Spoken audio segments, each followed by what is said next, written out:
പൊതുവെ ഈ കഴിവുണ്ടായിട്ടും മെയിൻ സ്ട്രീമിലോട്ട് വരാൻ പറ്റാത്ത അല്ലെങ്കിൽ മാറ്റി നിർത്തുന്ന ഒരുപാട് പേരുണ്ട്.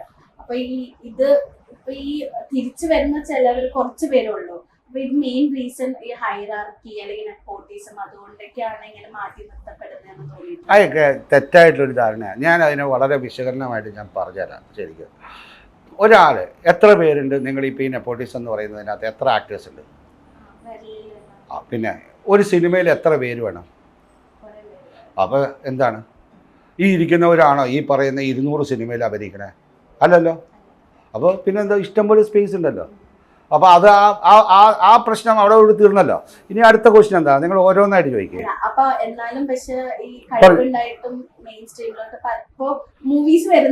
അവിടെയാണ് ഞാൻ പറയാം, കഴിവുണ്ടായിട്ട് മെയിൻ സ്ട്രീമിലേക്ക് വരാതിരിക്കുന്നതിന് പല കാരണങ്ങൾ വരാം. അതിലൊന്ന്, അവർക്ക് കഴിവുണ്ടെന്ന് ചിലപ്പോൾ നിങ്ങൾ തിരിച്ചറിഞ്ഞിട്ടില്ല. ഒരു കാര്യമുണ്ട്, നിങ്ങൾക്ക് എത്ര ഞങ്ങളുടെ അമ്മയിലിരിക്കണം 500 പേരിൽ എത്ര പേരെ അറിയാം? എത്ര പേരറിയാം? അതാണ് അതിൻ്റെ പ്രശ്നം. ഞങ്ങൾക്ക് കഴിവുള്ളവരാണ് അവിടെ ഇരിക്കണവരെല്ലാവരും. അറിയാം, ഈ 500 പേര് നല്ല കഴിവായിട്ട് ഒരിക്കൽ പ്രൂവ് ചെയ്തവരാണ്. ഒരു കാലഘട്ടത്തിൽ ഇവർ പ്രൂവ് ചെയ്തവരാണ്. ഇവർ തകർത്താടിയവരാണ്. നിങ്ങൾ അതെന്താ മനസ്സിൽ? ഞാൻ 80 തൊട്ടുള്ള എനിക്ക് എല്ലാവരും അറിയാം. തകർത്താടിയവരാണ്. നിങ്ങൾക്ക് എത്ര പേരെ അറിയാം? ഓർമ്മയിലില്ല. അതാണ് നിങ്ങളുടെ കാലഘട്ടത്തിൽ വന്നിട്ടുണ്ടാവില്ല. അപ്പോൾ അവർ തിരിച്ചു വന്നാലോ നിങ്ങൾ സ്വീകരിക്കില്ലേ? അത് തന്നെയാണ്. അടുത്ത ക്വസ്റ്റ്യൻ ചോദിക്കല്ലേ. ഞാൻ ഉത്തരം പറയാൻ തയ്യാറായിട്ടാണ് നിൽക്കണം. ഞാനിവിടെ നിൽക്കുന്നത് നിങ്ങളുടെ എല്ലാ ചോദ്യത്തിനും ഞാൻ ഉത്തരം പറയണ്ടേ? ഞാൻ അതിന് ബാധ്യസ്ഥനാണ്. You should question me, no problem. Okay, nepotism ഞാൻ പറഞ്ഞു കഴിഞ്ഞു. അതൊക്കെ ചുമ്മാ വെറുതെ. ഞാൻ അതിനകത്തേക്ക് എന്താ പറയുന്നറിയാമോ, വളരെ ബാലിശമായ ഒരു കാര്യങ്ങളാണ്. കഴിവുള്ളവരെ വന്ന് നിൽക്കുകയുള്ളൂ ഇന്ന് സിനിമയിലേക്ക്. അല്ലെങ്കിൽ അതേ രീതിയിലേക്ക് ഒരുപാട് മഹാന്മാരുടെ മക്കൾ പോയവരുണ്ട്. പിന്നെ നിങ്ങൾ അതിനെ കുറിച്ചിട്ടൊന്നും പറയല്ലേ. പിന്നെ അടുത്ത് പറ. ഫീൽ ഗുഡ് മൂവീസ് കുറഞ്ഞു വരുന്നുണ്ടെന്ന് പറഞ്ഞു. അതേപോലെ പിന്നെ വരുന്ന ഒരു കാര്യമാണ് ഈ വയലൻസ് മൂവീസിൽ കൂടുന്നുണ്ട്. ഇപ്പത്തെ ജനറേഷൻ അത് സ്വാധീനിക്കുന്നു. പലരും പണ്ട് ദൃശ്യം മൂവി കണ്ടിട്ട് ഓരോന്നും ക്രൈം ചെയ്യുന്നു, ഇപ്പൊ മാർക്ക് കണ്ടിട്ട് ക്രൈം ചെയ്യുന്നു. അങ്ങനെ കുറെ ന്യൂസുകളും ട്രോൾസ് ഒക്കെ വരുന്നുണ്ട്. ഇപ്പൊ ഈ അടുത്തും ഈ വയലൻസ് കൂടാൻ സിനിമ ഒരു കാരണമാണ് എന്ന് പറയുന്നത്. അപ്പൊ അതിനെ പറ്റി എന്താ പറയാനുള്ളത്?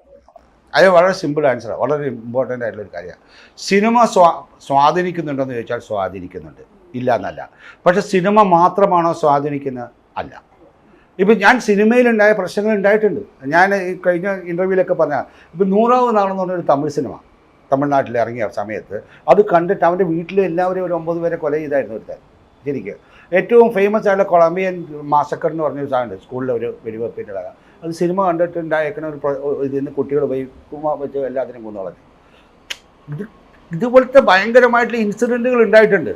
ഇപ്പോൾ നിങ്ങൾ പറഞ്ഞ മാർക്കോ അല്ലേ, അത് കണ്ടതിന് ശേഷം വന്നിട്ടുള്ളതിനകത്തേക്ക് ഒരു കാര്യങ്ങൾ ചെയ്യാനായിട്ട് അത് ചിലരുടെ മെൻ്റൽ സ്റ്റേറ്റാണത്. നമ്മൾ സിനിമ സ്വാധീനിക്കും ചില സമയത്ത്, ബട്ട് ഫിലിം സ്റ്റഡീസ് ഉണ്ടെങ്കിൽ അതിലൊരു മാറ്റം ഉണ്ടാവും. നമ്മൾ അതിനെ കലാരൂപമായിട്ട് കാണുകയും അതിനകത്ത് ടെക്നോളജിക്ക് മാത്രം കാണുകയാണെങ്കിൽ നമ്മളെ സംബന്ധിച്ചോളം അതിന് നമ്മളെ സ്വാധീനിക്കില്ല. ഞാൻ ഈ ദൃശ്യഭാഷ സാക്ഷരത എന്ന് പറയുന്നത് അതിൻ്റെ ഒരു അംശമാണ്.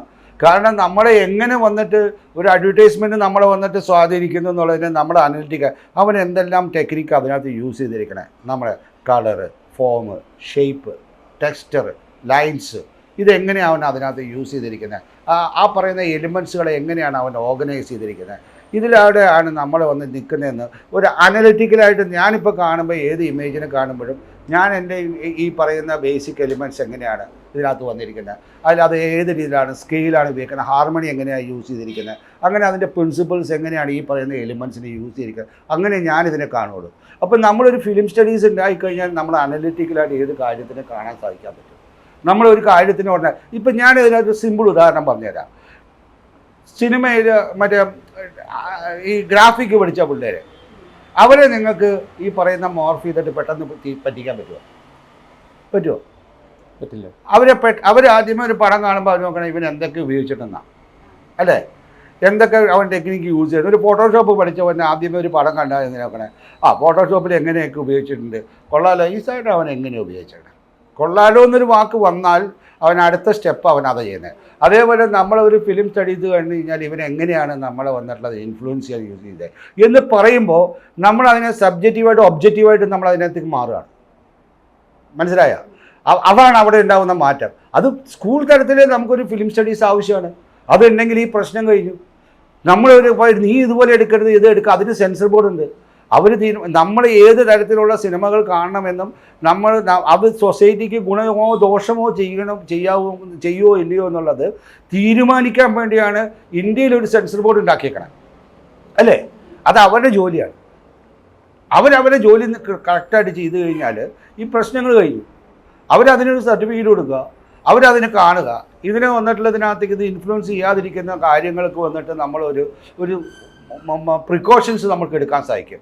ഈ സിനിമകൾ ഇങ്ങനെ ഒരു സാധനം ഉണ്ടാകുമ്പോൾ നമ്മൾ ഇത് വെറും സിനിമയാണെന്ന്. ഇപ്പം ഞാൻ പറഞ്ഞുതരാം, എനിക്ക് എന്തോരം വേദന ഉണ്ടായി. പപ്പയുടെ സ്വന്തം അപ്പൂസ് കണ്ടു കഴിഞ്ഞപ്പോൾ എന്നെ വന്നിട്ടുള്ളതിനകത്തേക്ക് ഇത്ര ദൂഷണമാണെന്ന് എന്നെപ്പറ്റി പറയുമ്പോൾ ഒരു അമ്മയുടെ വേദന ഒന്ന് ആലോചിക്കുക. എല്ലാവരും മുമ്പിൽ പേഷ്യൻസിന് മുമ്പ് ഇത്ര ദുഷ്ടനാണ് എന്ന് ആലോചിക്കുമ്പോൾ തൊന്നു പറ്റിയ അമ്മയ്ക്ക് എന്ത് തോന്നും? പക്ഷെ ഞാൻ ആയിട്ടാണോ? അല്ല. അത് അത്ര ഇൻഫ്ലുവൻസ് ചെയ്തേക്കണതിന് ഞാൻ മദ്രാസിലെ മോൻ അഭിനയിച്ച എൻ്റെ കല്യാണം വരെ മുടങ്ങുന്ന ഒരു അവസ്ഥയിലേക്ക് വന്നു.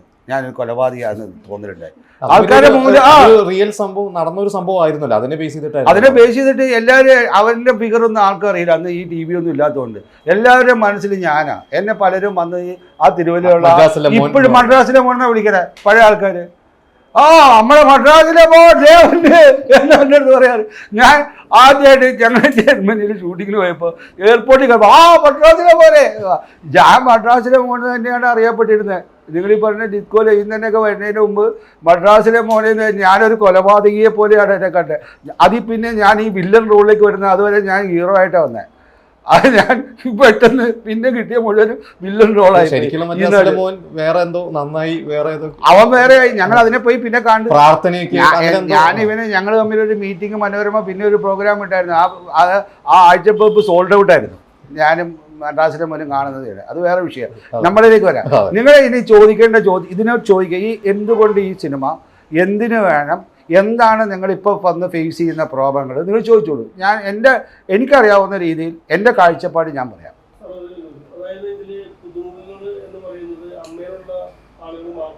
ഞാനിപ്പോൾ എടുക്കുന്നത് ശരിക്കും പറയുന്നത് അമ്മയുടെ ആൾക്കാർക്ക് വേണ്ടി ചെയ്യുന്ന ഒരു ദൗത്യമാണിത്. എൻ്റെ ദൗത്യം അതാണ്. എൻ്റെ ഇപ്പോൾ ആവശ്യം എൻ്റെ സംഘടനയാണ്. ഞങ്ങൾ ഒരുപാട് പ്രോബ്ലം ഫേസ് ചെയ്യുന്നുണ്ട്. നമ്മൾ പുറത്ത് കാണുന്ന പോലെയല്ല. ഞങ്ങൾക്ക് ഒരുപാട് ഗുണങ്ങൾ നമ്മുടെ ആൾക്കാർ ചെയ്തു വെച്ചാൽ ഞങ്ങൾക്ക് മരുന്ന് കിട്ടുന്നുണ്ട്, ഞങ്ങൾക്ക് വന്നിട്ടുള്ള ഇത് കിട്ടുന്നുണ്ട്. പക്ഷേ ആത്യന്തികമായിട്ട് വന്നിട്ട് ഞാനൊരു ആക്ടർ എന്ന നിലയിൽ ഞാൻ കാണുന്നത് ഞങ്ങൾ അഭിനയിക്കാൻ വന്നവരാണ്. നമ്മളെ സംബന്ധിച്ചോളം വന്നിട്ട് എൻ്റെ കാഴ്ചപ്പാടിൽ അഭിനയിക്കാനുള്ള അവസരം ഉണ്ടാവണം. അതാണ് നമുക്ക് ആവശ്യം. അതിനുണ്ടാക്കുക എന്നുള്ളതാണ് ഞാൻ നോക്കുന്നത്. സിനിമയിൽ അഭിനയിക്കാനുള്ള ഒരു അവസരം എൻ്റെ സഹപ്രവർത്തകർക്ക് ഉണ്ടാവണം. അത് എൻ്റെ അടുത്ത് പലരും പറഞ്ഞതിന് ശേഷമാണ് ഞാൻ അതിനെക്കുറിച്ചിട്ട് ചിന്തിച്ചത്. ഞാൻ അതിനെക്കുറിച്ചിട്ടുള്ള ലാലുമായിട്ട് ഡിസ്കസ് ചെയ്തു. ലാൽ അതിനകത്ത് എനിക്ക് വന്നിട്ടുള്ളതിനകത്ത് ഗോ ഹെഡ് തന്നതും. ലാൽ ഗോ ഹെഡ് തന്നപ്പോൾ പിന്നെ എനിക്ക് വേറെ ഒന്നും നോക്കേണ്ട ആവശ്യം ഉണ്ടായിരുന്നില്ല. ഞാൻ ഇറങ്ങി പുറപ്പെടും. കാരണം ലാൽ അത്രയും നല്ല ആത്മാർത്ഥമായിട്ട് കൂടെ നിൽക്കുന്ന ഒരാളാണ്. അതേപോലെ തന്നെ എനിക്ക് വന്നിട്ടുള്ള മാഗ്ഡയിൽ നിന്ന് സപ്പോർട്ട് കിട്ടി, പ്രൊഡ്യൂസേഴ്സ് അസോസിയേഷനിൽ നിന്ന് സപ്പോർട്ട് കിട്ടി, ചേംബറിൽ നിന്ന് എനിക്ക് കിട്ടി, ഫെഫ്കയിൽ നിന്ന് എനിക്ക് കിട്ടി. പിന്നെന്താ എനിക്ക് ഏതാ വേണ്ടേ? എനിക്ക് എല്ലാവരുടെയും രീതിയിലേക്ക് അവരവരുടെ ആവശ്യം വരുമ്പോൾ ഞാൻ അവരോട് പറയുമ്പോൾ എന്തൊക്കെ സഹായം വേണ്ടത്. എനിക്ക് അവർക്ക് പൈസയൊന്നും ആവശ്യമില്ല. നമുക്ക് അതിനൊന്നും ആവശ്യമില്ല.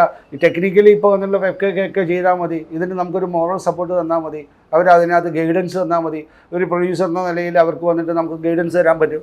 നമ്മളെക്കാളും നന്നായിട്ട് അറിയാവും സുരേഷ് കുമാറിന് ഇന്നത് ഇങ്ങനെയൊക്കെ ചെയ്യേണ്ടത്, ഇന്ന രീതിയിലേക്ക് ഇതിനൊന്ന് നിങ്ങൾക്ക് ഇങ്ങനെയൊക്കെ ചെയ്തെടുക്കാം, നമുക്കിതിനെ ഒരു പ്രായോഗികമാക്കി കൊണ്ടുവരാൻ പറ്റും. അതിനൊക്കെ അവർക്ക് സപ്പോർട്ട് ചെയ്തതിന് അവർക്ക് നമുക്ക് അഡ്വൈസ് തരാൻ പറ്റും. അവർ അഡ്വൈസറി ബോർഡിലുണ്ട്. അതുകൊണ്ട് തന്നെ സുരേഷ് കുമാർ നമ്മൾ മാനസികമായിട്ട് എല്ലാവരെയും കൂടെ ചേർത്ത് വെച്ചു. എന്നാലല്ലേ നമുക്കൊരു ഒരുമിച്ച് പോകാൻ പറ്റുള്ളൂ. അപ്പോൾ അതിന് വേണ്ടിയിട്ടാണ് ഞാൻ ചെയ്തത്. ഓരോരുത്തർക്കും ഓരോ ധർമ്മമുണ്ട്. ഇപ്പം ഞാനിതൊരു 19 വർഷമായിട്ട് ഇത്തരം പരിപാടികൾ ചെയ്ത് പോകുന്ന ഒരുത്തനാണ്. ഫിലിം ഫെസ്റ്റിവൽസ്, ഓർഗനൈസിങ്, അങ്ങനെ വന്നുള്ള പൊതുപരിപാടികൾ. സിനിമ എനിക്കറിയാവുന്ന ഭാഷ സിനിമയാണ്. I sleep cinema, eat cinema, drink cinema, breathe cinema. So എനിക്ക് സിനിമയെ അറിയാവും. ഞാൻ സിനിമയിലൂടെ കാണുന്നത്. ഇവിടെ എല്ലാ പരിപാടിയും ഞാൻ ഇന്ത്യയിലെ ഡിസൈനറായിട്ട് വർക്ക് ചെയ്തില്ല. ഞാൻ സിനിമയിലൂടെ പഠിച്ചത്. ഞാൻ സ്കൂൾ ഓഫ് മാനേജ്മെൻറ്റിൽ ക്ലാസ് എടുത്തിട്ടുണ്ട്. ഞാൻ കൊച്ചി യൂണിവേഴ്സിറ്റിയിലും പോയി എടുത്തിട്ടുണ്ട്, ഭവൻ സിനിമയിൽ. അതും ഞാൻ സിനിമയിലൂടെ എങ്ങനെ നമ്മൾ മാനേജ്മെൻറ്റ് പഠിപ്പിക്കുക. അപ്പോൾ ഞാൻ ലഗാനെ കാണിച്ച് എങ്ങനെ ടീം ബിൽഡ് ചെയ്യുക, ചക് ദ ഇന്ത്യയിൽ അന്ന് കാണിച്ച് എങ്ങനെ വന്നിട്ട് ഒരു സാധാരണ ടീമിനെ വിന്നിങ് ടീമാക്കി മാറ്റാൻ സാധിക്കും. ഒരുപാട് സിനിമകളുണ്ട് ഇന്ന് ശരിക്കും. പിഗ്മാലിയൻ എഫക്റ്റ് എന്ന് പറയും, ലൈക്ക് എങ്ങനെ ഒരു സാധാരണ മനുഷ്യനെ മാറ്റിയെടുക്കാൻ പറ്റുന്നത്. അപ്പോൾ ഇത്തരം കാര്യങ്ങൾ സിനിമയിലൂടെ നമ്മൾ ഒരുപാട് കാര്യങ്ങൾ ഇപ്പോൾ നടക്കുന്നത് സിനിമയിലൂടെ നമുക്ക് ഒതുക്കാൻ പറ്റും. ഞാൻ ചോദിച്ചോട്ടെ, ലൈക്ക് സ്പേസിൻ്റെ ഒരു പടം ഉണ്ടല്ലോ, ഞങ്ങളുടെ സ്കൂളിലെ കുട്ടികളെ കാണിച്ചിരുന്ന വന്നിട്ടുള്ള ഗ്രാവിറ്റി എന്ന് പറഞ്ഞ സിനിമ. ഞാൻ പറയാം, ഞങ്ങൾ സ്കൂളിൽ കാണിച്ചായിരുന്നു.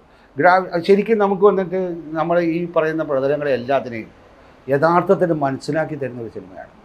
ഇൻട്രസ്റ്റെല്ലർ വന്നപ്പോഴല്ലേ എത്ര പേർക്ക് ബ്ലാക്ക് ഹോൾ ഉണ്ടെന്നുള്ളത് മനസ്സിലായത് ഇല്ലേ? അപ്പോൾ സിനിമ നമുക്ക് വന്നിട്ടുള്ളതിനകത്തേക്ക് ഒരുപാട് കാര്യങ്ങൾ നമുക്ക്, ഈവൻ ആർട്ടിഫിഷ്യൽ ഇൻ്റലിജൻസ്, മെട്രോപോളിസ് എന്ന് പറഞ്ഞൊരു പടമുണ്ട്. ഓക്കെ, ഫ്രിറ്റ്സ് ലാങ്ങിൻ്റെ പടമാണ് ആക്ച്വലി. എന്നിട്ടുള്ള ജർമ്മൻ സിനിമയാണത്. 1925 24 എടുത്തൊരു സിനിമയാണ് ആക്ച്വലി, സൈലൻറ്റ് സിനിമയിൽ വന്ന്. അത് ഈ ആർട്ടിഫിഷ്യൽ ഇൻ്റലിജൻസിൻ്റെ എല്ലാ കാര്യങ്ങളും അതിൽ കാണിച്ചിട്ടുണ്ട്. ഒരു എങ്ങനെ ഒരു മെഷീൻ റോൾ ചെയ്യുന്നത് എല്ലാവരെയും. അപ്പോൾ അത് അന്നേ വന്ന് ഭാവനയിൽ കണ്ടിട്ടുണ്ട്. പല കാര്യങ്ങളും അങ്ങനെയാണ്, പറക്കുന്ന സംഭവങ്ങൾ. നമ്മുടെ മിത്തോളജിയിലില്ലേ പുഷ്പവിമാനം വരെ വന്നിട്ടുള്ളത്. ഞാൻ എൻ്റെ ബുക്കിൽ ഇതിനെക്കുറിച്ച് എല്ലാം വിശകലനമായിട്ട് വിശദീകരിച്ചിട്ടുണ്ട്. ഞാനിപ്പോൾ എന്താ പറഞ്ഞാൽ ഒരു പുസ്തകം കൂടി എഴുതാൻ പറഞ്ഞാൽ അതിന് കാരണമായെന്ന് പറഞ്ഞാൽ ഇപ്പോൾ വന്നിട്ട് ഈസി ആയിട്ട് കറക്റ്റ് ചെയ്യാൻ പറ്റും. I am not very good at words. Okay, ഞാൻ ഇമേജിൻ്റെ ആളാണ്, എൻ്റെ സബ്ജക്റ്റ് വിഷ്വൽ ലിറ്ററസിയാണ്.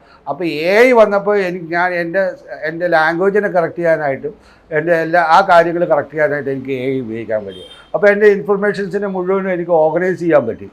ഇനിയിപ്പോൾ എൻ്റെ ഇന്ന് നിരന്തരം പുസ്തകം വരും. എൻ്റെ കയ്യിൽ ഓൾമോസ്റ്റ് 12,000 GB മെറ്റീരിയൽ ഉണ്ട്. ഞാൻ പവർ പോയിൻ്റായിട്ട് ഉണ്ടാക്കിയിരിക്കണതാണ്. എൻ്റെ വർഷങ്ങളിരുന്ന എല്ലാ ദിവസവും ഞാൻ സിനിമ പഠിപ്പിക്കാനും ക്ലാസ് എടുക്കാൻ വേണ്ടി പവർ പോയിൻ്റ് ഉണ്ടാക്കിയിട്ടുണ്ട്. ഈ വിഷ്വൽ ലിറ്ററസിക്ക് ഓരോ സബ്ജക്റ്റിനെ കുറിച്ചിട്ട് ഞാൻ ഉണ്ടാക്കി വെച്ചിട്ടുണ്ട്. അപ്പോൾ എനിക്കിപ്പോൾ അതിനെല്ലാം എടുത്തിട്ട് ക്രോഡീകരിച്ചിട്ട് ഒരു പുസ്തകമാക്കി ലാംഗ്വേജിലേക്ക് കൊണ്ടുവരാനായിട്ട് ഈസിയാണ്. കാരണം അതിനകത്ത് വേർഡ്സ് കുറവും കൂടുതൽ ഇമേജുമാണ്.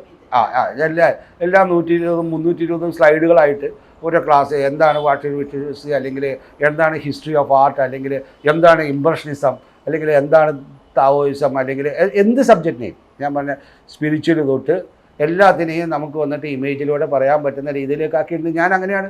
അതേപോലെ സ്കൂൾ ഓഫ് മാനേജ് ഞാൻ ഈ പറഞ്ഞില്ലേ, ഗ്രാവിറ്റിയെ വെച്ചിട്ട് നമുക്ക് അങ്ങനെ ചെയ്യാൻ പറ്റും വന്നിട്ടുള്ളത്. ഇൻ്റർസെല്ലിലൂടെ കാണിക്കാൻ പറ്റും. ഇപ്പോൾ സിനിമയിൽ നമുക്ക് വന്നിട്ടുള്ളതിനകത്ത് പല കാര്യങ്ങളിലേക്ക് കൊണ്ടുവരാൻ പറ്റും. സിനിമയിലൂടെ നമ്മളിപ്പോൾ ഉദ്ദേശിക്കുന്ന ഒരു ഇൻഡയറക്റ്റ് ഒരു എഡ്യൂക്കേഷൻ അല്ലെങ്കിലും ഫാമിലി സ്റ്റോറീസിലൂടെ നമ്മൾ വന്നിട്ട് നമ്മുടെ ഫാമിലി ബന്ധങ്ങളെ, നമുക്ക് നഷ്ടപ്പെട്ടു പോയ ബന്ധങ്ങളെ, അല്ലെങ്കിൽ അതിനകത്തുള്ള അത് ഹ്യൂമറിലൂടെ പറയാനായിട്ട് എങ്ങനെ പറ്റും എന്നുള്ളതിനെ കുറിച്ചിട്ടാണ് ഞങ്ങളിപ്പോൾ വന്നിട്ട് കൂലങ്കഷിതമായിട്ട് ചിന്തിക്കുന്നത്. അത് നമ്മളിലേക്ക് എത്തി നിങ്ങളെല്ലാവരും കൂടി, ഞാൻ പറഞ്ഞാൽ നിങ്ങളൊക്കെ ഞങ്ങളുടെ ഭാഗമാണ്. ഈ ഓൺലൈൻ മീഡിയ നമ്മുടെ ഭാഗമാണ്.